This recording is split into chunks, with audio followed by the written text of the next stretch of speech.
Aujourd'hui, je vous tourne ma routine teint du moment fait avec mon fond de teint favori. Donc, je commence avec ma base. En ce moment, j'utilise celle de Stila, qui est la One Step. Dans le fond, c'est une base qui est correctrice. Donc, elle a différentes couleurs à l'intérieur. Donc, le vert, en fait, aide à diminuer mes rougeurs. Mais en ce moment, j'étais bien chanceuse parce que j'avais comme pas trop de problèmes de peau.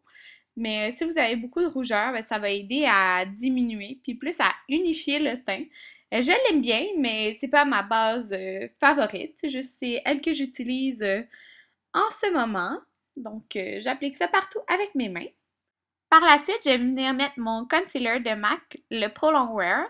Donc, j'applique comme moins qu'une pompe, puis je le mets en dessous de mes yeux. Ensuite, je prends mon pinceau, c'est le Airbrush Concealer, quelque chose comme ça, de la gamme Pro de Sephora. Je l'adore, c'est vraiment mon pinceau favori. Puis avec ça, je vais venir estomper le concealer. D'habitude, je rajoute ma couleur en dessous de l'œil après avoir fait le concealer, mais là, j'avais déjà fait le look de mes yeux et mes sourcils, comme vous pouvez voir. Donc, en ce moment, j'avais pas vraiment des grosses cernes, mais quand que je travaille, puis que c'est le lendemain d'avoir fait une grosse journée de 12 heures, ben, j'ai tout le temps des cernes.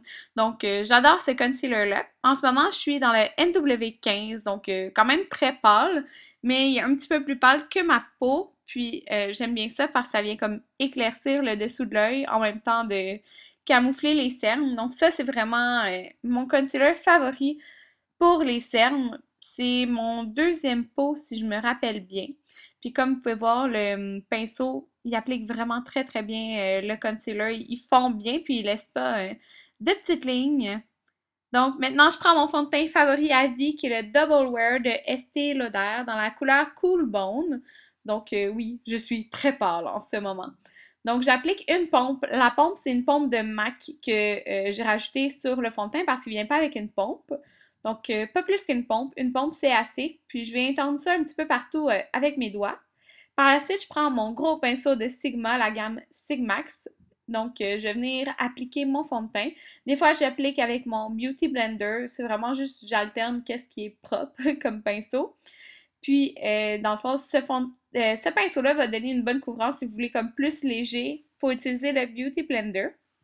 Donc, je l'applique comme ça partout sur mon teint. Il vient vraiment, vraiment unifié. Il y a un fini qui est plus mat. J'en parle dans mes favoris produits pour les peaux mixtes à grasse de ce fond de teint. Vraiment, là, une super longue tenue. Puis en plus, il est non transférable. Dans le fond, si tu touches ta main, si tu t'accotes sur le chandail de ton chum, ça va pas se transférer sur lui. Donc, je l'aime vraiment, vraiment, vraiment beaucoup. Puis, moi, je le trouve pas trop lourd sur ma peau, là, mais je le fonds bien aussi. Par la suite, j'utilise ma palette de camouflage, comme ils disent, de Makeup Forever. C'est la numéro un. Puis je mélange comme deux couleurs. Mais en ce moment, j'ai pas trop de rougeur, comme je n'avais juste une petite. Mais quand j'en ai plus, comme sur le menton ou quoi que ce soit, ben, elle m'est très utile. Là, j'en ai juste appliqué à cette place-là parce que tout le reste était beau. Donc voilà. Par la suite, j'utilise ma Super Matte Loose Powder de Makeup Forever. Normalement, je prends mon pinceau de Elf, le Powder Brush, mais là, il était loin. Fait que j'ai utilisé juste la petite houppette là, qui vient avec le pot. Je concentre plus normalement sur ma zone T que le reste de mon visage parce que le reste, ça tient quand même très bien. C'est plus ma zone T qui est plus grasse, donc ça aide vraiment à tenir. Ou quand j'ai mis, supposons, du correcteur sur mon visage, ben, j'en applique, comme vous pouvez voir, là, à ces endroits-là. Par la suite, je prends mon bronzer favori, donc le Laguna de NARS. Donc, comme vous pouvez voir, là, il m'en reste vraiment, vraiment pas beaucoup. Je l'adore, c'est mon bronzer favori. Avec le pinceau de NARS aussi, qui est comme en angle, pas en angle, mais comme vraiment fait pour faire un contour. Puis là, je viens mettre ça dans le creux, dans le fond, sur mes joues. Puis j'adore, j'adore, j'adore faire le contour avec ce pinceau-là. Ça fond super bien, mais ça vient bien définir le visage. Donc j'en applique un petit peu sur mes tempes aussi. Puis c'est ça. Je fonds, je fonds, je fonds. Puis on va faire aussi la même chose de l'autre côté. Puis des fois, j'en mets aussi un petit peu sous ma mâchoire. Je sais pas si je vais vous le montrer. Mais bon, vous pouvez voir un peu le résultat que ça donne. Moi, j'aime vraiment, vraiment ça parce que ça définit beaucoup mieux notre visage faire un contour. Donc, puis ce qui reste sur le pinceau, des fois, je l'applique sur le contour de mon nez, comme vous pouvez voir. Mais des fois, je le fais directement aussi avec un blending brush.